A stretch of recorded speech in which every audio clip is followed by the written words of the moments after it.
9th class में अब तक जितना किया है उससे आगे अब प्रश्न उठता है कि भारत का जो ये मानचित्र है इसमें 3 ओर तो सागर है, इस साइड और नीचे दक्षिण में।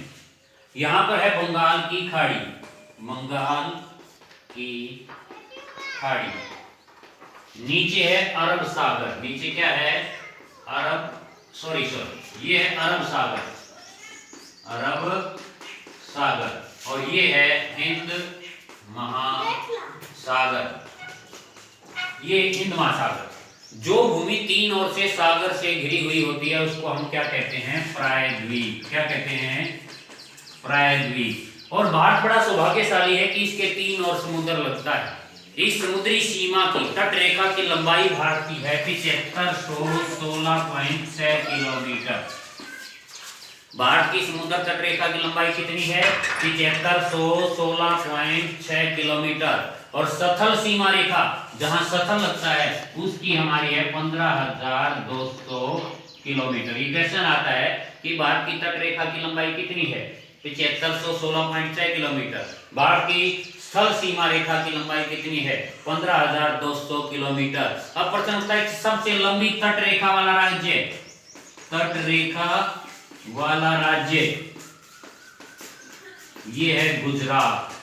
सबसे लंबी तट रेखा किस राज्य की है? गुजरात की। सबसे ज्यादा समुद्र गुजरात के लगता है।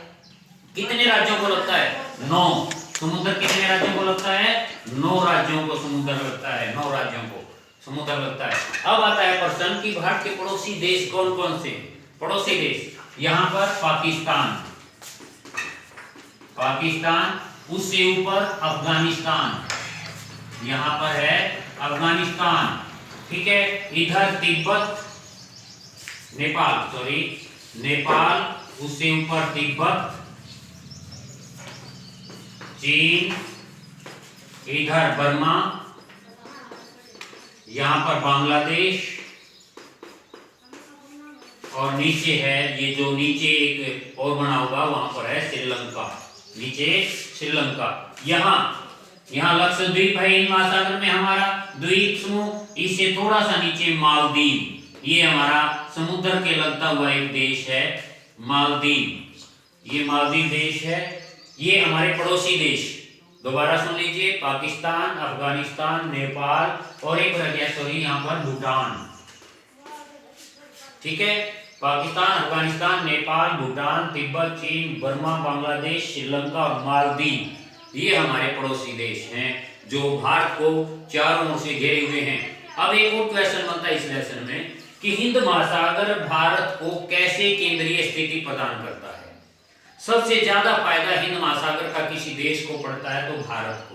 देखिए, यदि सथल मार्ग से व्यापार करना हो हमें तो विभिन्न देशों की सथल सीमा से होकर गुजरना पड़ता है। हर देश अपने व्यापारिक प्रतिबंध, व्यापारिक कर लगाता है तो उससे वस्तु बहुत महंगी हो जाती है। परंतु समुद्र के रास्ते, मैंने बताया संसाधन, समुद्र एक अंतरराष्ट्रीय संसाधन है, सभी लोग उसका उपयोग कर सकते हैं, तो समुद्र के रास्ते व्यापार करना आसान है। इसलिए हिंद महासागर जितना फायदा भारत को पहुंचाता है उतना किसी देश को नहीं पहुंचाता। यही कारण है कि इसका नाम भारत के नाम पर ही हिंद महासागर नाम पड़ा है।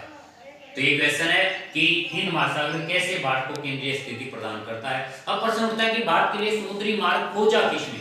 यूरोप से लोग, बहुत से नाविक आए। 1492 में सेंट कोलंबस आया लेकिन भारत को नहीं खोज पाया, वो वापस अमेरिका की साइड पहुंच गया। फिर 1498 ईस्वी में वास्को डी गामा, पुर्तगाली नाविक, वो स्वेज नहर के रास्ते, उससे स्वेज नहर से नहीं पहले पूरा चक्कर लगाकर आसांतरिक का चक्कर लगाकर भारत पहुंचा था कालीकट। तो उसने समुद्री मार्ग का खोज किया लेकिन दूरी बहुत ज्यादा थी, इसलिए यूरोप के देशों ने 1869 में भूमध्य सागर और अफ्रीका के जोड़ने के लिए एक स्वेज नहर का निर्माण किया। स्वेज नहर खोली गई 1869 में, जिसके कारण भारत आने के समुद्री मार्ग की सीमा 7000 किलोमीटर कम होगी। दूरी कितनी कम होगी? 7000 किलोमीटर। तो भारत आना आसान हो गया और दूरी कम हो गई। इस लेसन में आपके पूरे यही